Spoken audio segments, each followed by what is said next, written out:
समकालीन प्रवासी हिंदी साहित्य की श्रृंखला में आज सुनिए हंसादीप की लिखी हुई कहानी टूटी पेंसिल। एक आम भारतीय महिला की कहानी जिसमें परदेश की चिकित्सीय सतर्कता भी दिखाई देती है। प्रस्तुत है कहानी मेरी जुबानी। मैं हूँ सीमा सिंह। पिछले कई वर्षों से हर 2 साल के अंतराल पर मेरा मेडिकल चेकअप होता था।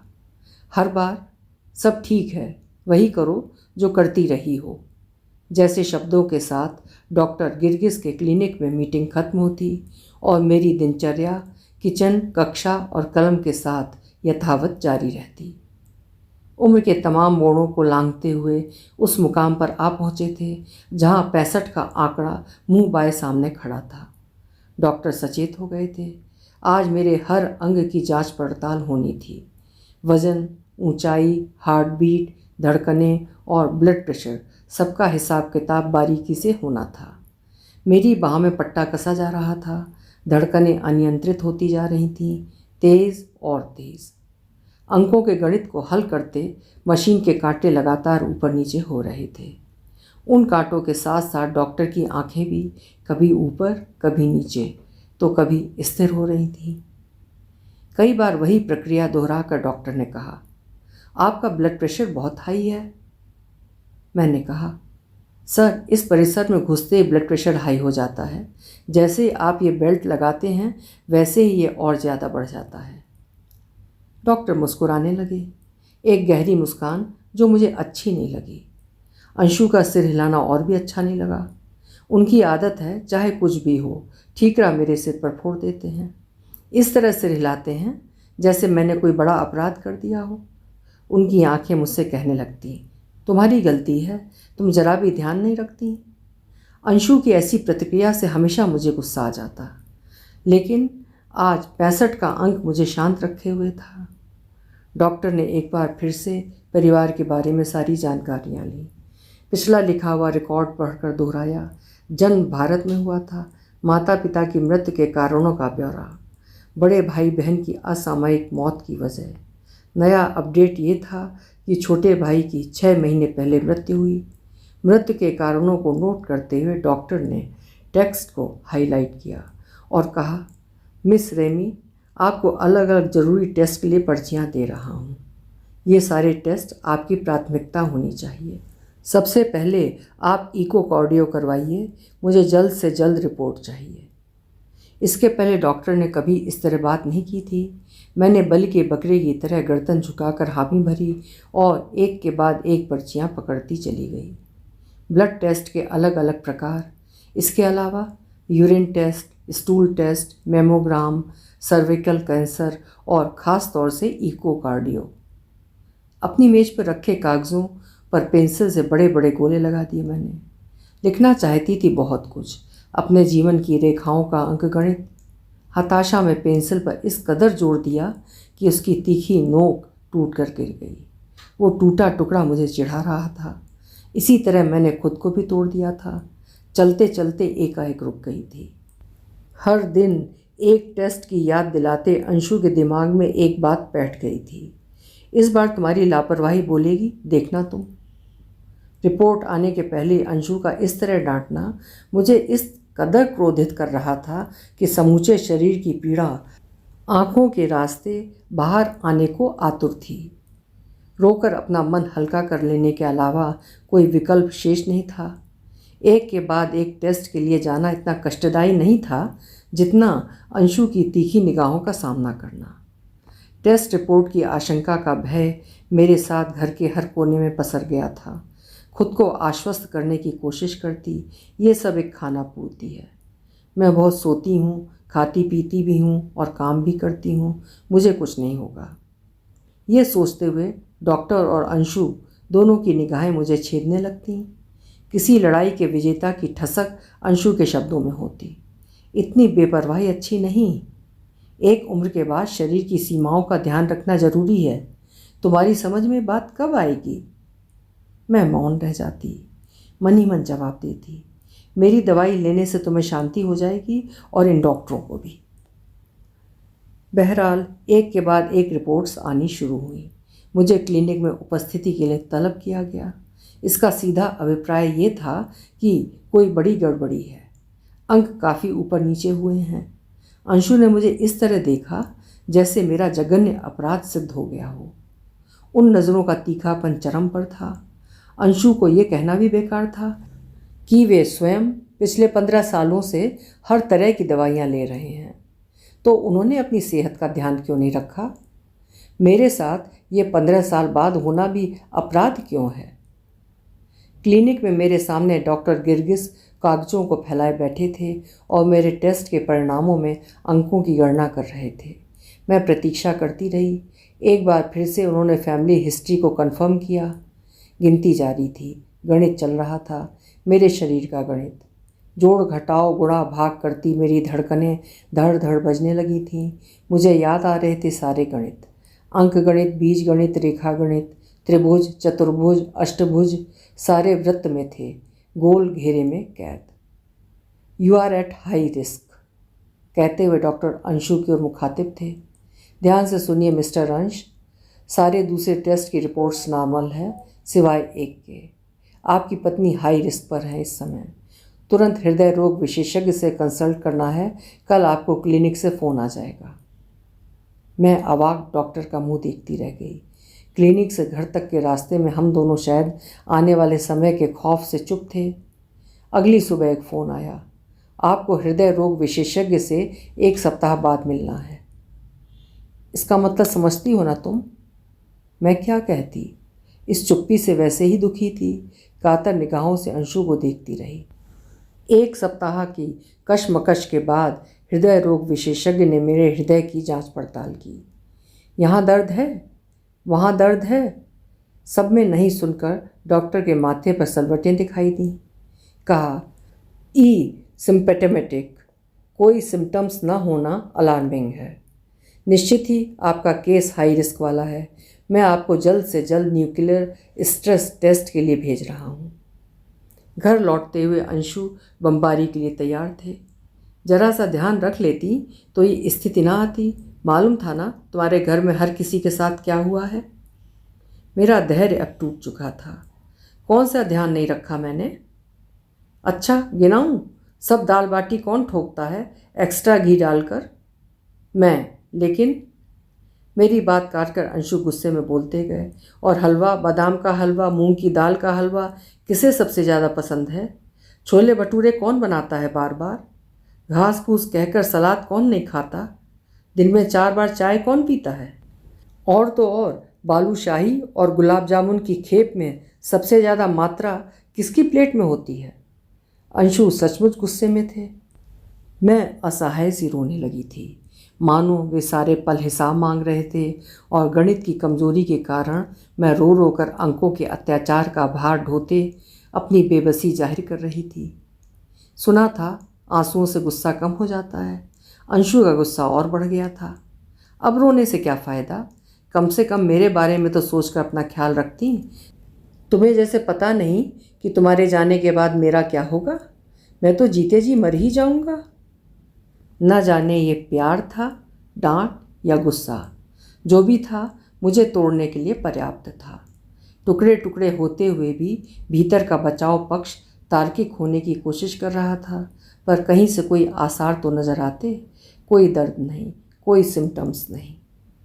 सिम्टम्स को मारो गोली। कोविड में भी बगैर सिम्टम्स के लोग मर रहे थे ना, पता नहीं है क्या तुमको? मायूसी और हताशा का चरम था ये। भीतर का जमा दर्द पिघल गया था। आंसू झरझर बह रहे थे। मेरी पसंद की सारी चीज़ें मेरे सामने नाच रही थीं। ता थई थई। मरणासन रोशनी से चेहरा पीला पड़ रहा था। मुझे खाने का लालच कभी नहीं रहा, लेकिन इस समय ये बड़ा आरोप मुझे स्वीकार्य भी था। खा सकती हूँ इसलिए कभी कभी खा लेती हूँ ये चीज़ें, जैसे जुमले मेरे हथियार रहते थे। घर लौटते ही दोनों बच्चों को अंशु ने कुछ इस तरह से बताया कि उन्होंने स्थिति की गंभीरता को देखते हुए मेरे साथ आकर समय बिताने का निर्णय लिया। ऐसा प्रतीत हुआ मानो डॉक्टर पहले ही अंशु को ऐसा कुछ बता चुके हैं जिसके बारे में मुझे पता नहीं, और वो यही है कि अब मैं बचने वाली नहीं। तीनों मिलकर गुपचुप बातें करते मिले। मैंने कुछ सुना, कुछ ना सुना। मम्मी के सामने मत बोलना, वो सामने वाले अंकल विलियम का ऐसे हालातों में टेस्ट हुआ था, वो ट्रेडमिल पर गिरकर बेहोश हो गए थे, उठे ही नहीं। उनकी छोड़ो पापा, इतनी दूर जाने की ज़रूरत ही नहीं है। खुद अपने मामा को भी तो यही हुआ था, घर के रास्ते में ही अंतिम सांसें गिन ली थी। यानी ये पक्का था कि मैं ट्रेडमिल पर गिरने वाली हूँ। घर को व्यवस्थित छोड़कर जाने के लिए अभी 8 दिन बचे थे मेरे पास।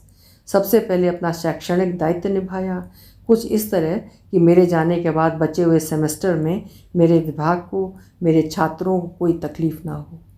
दोनों बच्चों को अपनी गहनों की पोटली का विस्तृत विवरण दिया। लॉकर में सारे गहने हैं, घर में हर जगह छोटे छोटे गहने छुपाए हुए हैं। बिटिया, तुम्हें चीज़ों को फेंकने की आदत है, कुछ भी फेंकने से पहले एक बार देख जरूर लेना। जितना याद आ रहा है एक जगह रख रही हूँ, मकान, गाड़ी आदि तुम्हारे पापा देख लेंगे। इन दिनों घास फूस अर्थात सलाद खाते हुए बीच बीच में अपनी बेबसी पर आंसू ऐसे बहे जाते जैसे वहीं चुपकर प्रतीक्षा कर रहे हों कि कब मैं थोड़ी सी उदास हूँ और कब वे छलक पड़ें। मैंने गुस्से में अपनी सबसे प्रिय चाय बंद कर दी थी। यह स्वयं को दी गई सबसे बड़ी सज़ा थी। उसका असर मेरे मन मस्तिष्क दोनों पर बुरी तरह हो रहा था। हॉस्पिटल से फ़ोन लगातार आ रहे थे। ये 5 से 7 घंटों का टेस्ट है। 24 घंटे पहले से कैफ़ीन बंद, 12 घंटे पहले से खाना बंद। उठकर ज़रा सा पानी पी कर आएँ, अपने साथ कुछ नाश्ता ज़रूर रख लें। हर सूचना के साथ स्थिति की गंभीरता बढ़ती जा रही थी। मेरा ठीक ना होने का भाव बलवती हो रहा था। अब आखिरी काम बचा था, अपनी बेशकीमती संपदा को सौंपने का। अंशु, ये मेरी रचनाओं की फाइलें हैं, ज़्यादातर छप चुकी हैं, कुछ शेष हैं। मेरे बाद इन सब का एक कहानी संग्रह छपवा लेना। कहते हुए मेरी आवाज़ द्रवित हो गई, ठीक उसी तरह जैसे अपने बच्चों को छोड़कर जाती हुई माँ आखिरी स्पर्श के साथ भीतर ही भीतर धार धार रोती रहे। अंशु ने स्थिति की गंभीरता को देखते हुए आश्वासन दिया, चिंता मत करो, किताब छपवा लूँगा और विमोचन भी करवा लूँगा। इन दिनों अंशु मेरा साथ पल भर के लिए भी नहीं छोड़ते। ये व्यवहार और पक्का कर रहा था कि अब मेरे दिन पूरे हो गए हैं। आधी रात में जरा भी हिलती तो जैसे जगे ही हुए हों। तपाक से पूछते, क्या हुआ? रात में नींद खुलने पर टॉयलेट जाती तो कहते, क्यों जा रही हो टॉयलेट? मैं चिढ़ भी नहीं पाती कि टॉयलेट भला कोई क्यों जाता होगा। ये नाजुक समय बहस करने का मौका भी नहीं देता। टेस्ट के 2 दिन पहले से मेरी नींद, मेरा खाना, हर चीज़ का ध्यान रखा जा रहा था। उस रात सोना दुश्वार था। कई बार उठकर समय देखती कि अलार्म बजा क्यों नहीं अब तक। आखिरकार नहा धोकर तैयार थी मैं। अस्पताल के प्रांगण में सिर्फ एक मरीज़ के रूप में कुर्सी में धंस गई थी। नर्स ने नाम पुकारा तो अंशु ने मुझे कसकर इस तरह आलिंगनबद्ध किया जैसे उनका आखिरी चैतन्य स्पर्श हो, जिसे वे अपने भीतर तक महसूस करना चाहते हों। मुझे गाउन पहनने के लिए दिया गया। कई सारे चिपचिपे पैच वायरों के साथ मेरे सीने पर थे। मास्क और यूनिफॉर्म में घूमते डॉक्टर, नर्स, टेक्नीशियन सबके सब मौत का सर्टिफिकेट बनाते यमराज के दूत लग रहे थे। मुझे एक कियोस्क में बैठाकर कहा, सबसे पहले आपको आईवी से रेडियोधर्मी सामग्री इंजेक्ट करेंगे। कुछ समय बाद इमेजिंग मशीन तस्वीरें लेगी कि ये ट्रेसर धमनियों के माध्यम से शरीर में कैसे चलता है। इससे हृदय में खराब रक्त प्रवाह और क्षति के क्षेत्रों का पता लगाने में मदद मिलेगी। हैरानी की बात यह थी कि आईवी के लिए 10 मिनट तक उसे मेरे हाथ में नस ही नहीं मिली। 2-3 बार दोनों हाथों में सुई को घोंप दिया था। और कोई समय होता तो मैं उसे ऐसा लुक देती कि अगली बार वो किसी मरीज के साथ ऐसा न कर पाती। परंतु आज हालात अलग थे। मरते हुए किसी को कोसना अच्छा नहीं था। मेरा ब्लड प्रेशर लिया गया 160 के ऊपर। दिल की धड़कनें रात से ही अपने आपे से बाहर थीं। घर को देखते हुए दिल टूटा था इस ख्याल के साथ कि अगर अंशु के जीवन में कोई और आ गई तो मेरा एकाधिकार। मरती हुई स्त्री को दूसरी औरत का झटका लगे तो ब्लड प्रेशर कैसे ना बढ़े। झटके पर झटके थे। कुछ देर आराम कक्ष में बिठाए रखने के बाद अब एक नया चेहरा था, नया कमरा था। विशालकाय इमेजिंग मशीन के भीतर मुझे लिटा दिया गया था। मशीन चल पड़ी थी। रुक रुक कर भीतर की धमनियों का हर एंगल से चित्र ले रही थी। लगभग 15 से 20 मिनट तक मैं उस मशीन की सुरंग में थी। मेरे ऊपर से मशीन चलती रही, दाएं बाएं आगे पीछे हर जगह से फ़ोटो ही फ़ोटो। हर बार घूमती मशीन को पास आते देख मैं सहम जाती। ऐसा लगता जैसे सारी दाल बाटी, हलवा, बालूशाही और गुलाब जामुन के फ़ोटो अंकित हो रहे हों। दौड़ता घूमता ख्याल फिर से सामने आ जाता कि कोई लक्षण न होने के बावजूद मैं इतनी बीमार थी। सहमा सा मन अंशु की अदृश्य आवाज़ सुनता, अब भुगतो। मशीन अब गोल गोल घूमने लगी थी, मेरे भीतर की हर आंत और हर खून के कतरे का हिसाब करते। उसकी काम करने की शैली की कायल होने लगी थी। ना जाने किसने बनाई होगी। लोगों का कितना दिमाग चल जाता है। मेडिकल साइंस के कई अजूबे तो मानव मस्तिष्क से आए। आखिर ये पड़ाव भी पूरा हुआ। कुछ समय के आराम के बाद बहुप्रतीक्षित ट्रेडमिल पर दौड़ाने का टेस्ट था। घर पर मुझे न जाने कितनी बार समझाया गया था, अगर न दौड़ सको तो तुरंत कह देना। यही बात टेक्नीशियन ने दोहराई कई बार। ब्लड प्रेशर लिया गया, 170 तक पहुंच गया था। बाहाँ पर कफ लगा हुआ था और सीने पर चिपचिपे पैच। रनिंग मशीन चालू हुई। ट्रेडमिल पर दौड़ते हुए मैं कभी पढ़ाते पढ़ाते अपने कक्षा के चक्कर लगा रही थी, तो कभी नाती युवी के साथ वीडियो गेम में अपने कैरेक्टर को बचा रही थी। ऐसे तमाम खुशनुमा क्षण लगातार मुझसे रूबरू हो रहे थे। आप ठीक हैं? जी। मैं स्पीड बढ़ा रही हूँ। जी। आप ठीक महसूस ना करें तो तुरंत बताएं। जी। जरा भी चेस्ट पेन हो तो तुरंत बताएं। जी ठीक हूँ। इस बिंदु पर मैं रिलैक्स होकर अच्छे पलों को याद करने लगी। वे पल जब मेरी कहानी प्रतिष्ठित पत्रिका में साल की सर्वश्रेष्ठ कहानी घोषित हुई थी। पाठकों के लगातार संदेश आ रहे थे। ज़्यादा खुशी के मारे तब भी मेरा ब्लड प्रेशर बढ़ा होगा। उस खुशी को मनाने हम सब रेस्टोरेंट गए थे। पनीर कोफ्ता इतना स्वादिष्ट था कि एकाएक वो स्वाद मेरी ज़बान पर हावी हो गया। ट्रेडमिल की बढ़ती स्पीड, चेस्ट पेन जैसे सवाल मेरी बढ़ती सोच में कहीं पीछे रह गए थे। मैं सबसे हाई पॉइंट पर ले जा रही हूँ, प्लीज़ बताएं आप ठीक हैं? जी मैं ठीक हूँ। वो भी हैरान थी, क्योंकि मेरे चेहरे पर पूर्ण तुष्टि थी। उस पल रेस्टोरेंट में डेजर्ट सामने था और मैं रबड़ी में रखे गुलाब जामुन का आनंद ले रही थी।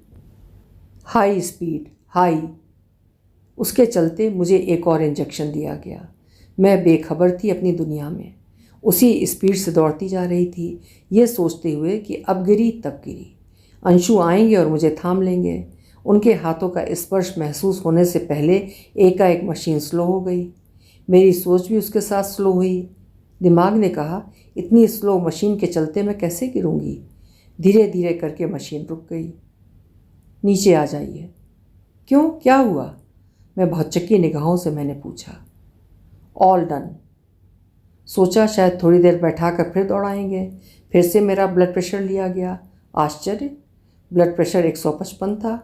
इतनी तेज़ी से नीचे कैसे आया? एक बार में नहीं मरी, दूसरी बार दौड़ दौड़ कर मर ही जाऊंगी। सामने टेक्नीशियन अपने चार्ट भर रही थी। मैंने हिम्मत करके पूछ लिया, कितनी देर के रेस्ट के बाद फिर से दौड़ना है मुझे? You are done. मतलब ये कि आपका टेस्ट अच्छी तरह संपन्न हुआ। जी? मैं हतप्रभ थी। एक आवाज़ आई, रेडियो ट्रेसर्स से पिक्चर्स का दूसरा सेट देना है आपको। मशीन ने सारी प्रक्रिया पुनः दोहराई। 20 मिनट का वही चक्र। इस चक्र में मुझे नींद आने लगी थी, रात भर की बेचैनी के बाद की नींद। You are at high risk. Doctor के शब्द नींद के सामने फुसफुसा भी नहीं पा रहे थे। घर लौटकर भी अंशु को चिंतित ही देखा। रिपोर्ट की बेचैनी थी उनके मन में। 3 दिनों के भीतर फैमिली डॉक्टर ने हमें बुला लिया। हम आधे घंटे पहले ही पहुंच गए। अब हम तीनों प्राणी आमने सामने थे, मैं, अंशु और डॉक्टर। फैले हुए कागज़ों को देखते हुए डॉक्टर ने मुस्कुरा कर कहा, आपको A+ मिला है मिस रेमी। जी? मैं समझी नहीं। आपकी सारी रिपोर्ट्स क्लियर हैं। मैं पल भर के लिए सुन्न हो गई। अगले ही पल हकीकत को पहचाना। लेकिन सर, मुझे हुआ क्या था? आपने इतने सारे टेस्ट करवाए। डॉक्टर ने कहा, फैमिली हिस्ट्री। आपके अपने अंग तो नॉर्मल हैं, पर परिवार के हर सदस्य की हृदय रोग से मौत के साथ आपके अंक बढ़ते चले गए। अब आप 65 साल की हैं, इसलिए इतनी हाई रिस्क में आ गई। तो सिर्फ फैमिली हिस्ट्री? जी, मेरी फैमिली के सदस्य एक एक करके मेरे सामने उपस्थित होने लगे थे। अपने तई सब कुछ झेल लिया, मुझ तक आँच ना आने दी। सामने खड़े अंशु मेरी इस आपबीती से सहम गए थे। क्लिनिक से बाहर निकलते हुए मेरे हाथ को देर तक पकड़े मेरी आंखों में देखते रहे। इस बार फिर उनका सिर हिला, लेकिन वो एक संतुष्टि का संकेत था। मेरे कंधे थपथपाए। सॉरी, अब बहुत हो गया, चलो तुम जो चाहो वही खा सकती हो। मैंने मासूमियत से कहा, पिछले 9 दिनों से मैंने चाय नहीं पी। हम दोनों की आंखें गीली थीं। शायद जुदाई के दर्द के सामने हमने घुटने टेक दिए थे। घर पहुंचकर सबसे पहले मैंने सामने रखी पेंसिल को शार्प किया और उन कागज़ों के बंडल पर लिख दिया फैमिली हिस्ट्री। इन अक्षरों का सौंदर्य बेमिसाल था। पेंसिल में नई नोक जो बन गई थी। अभी आप सुन रहे थे हंसादीप की लिखी हुई कहानी टूटी पेंसिल। एक बेहतरीन कहानी। उम्मीद है आपको भी पसंद आई होगी। फिर मिलेंगे। आपका दिन मुबारक हो, शुभ हो, मंगलमय हो।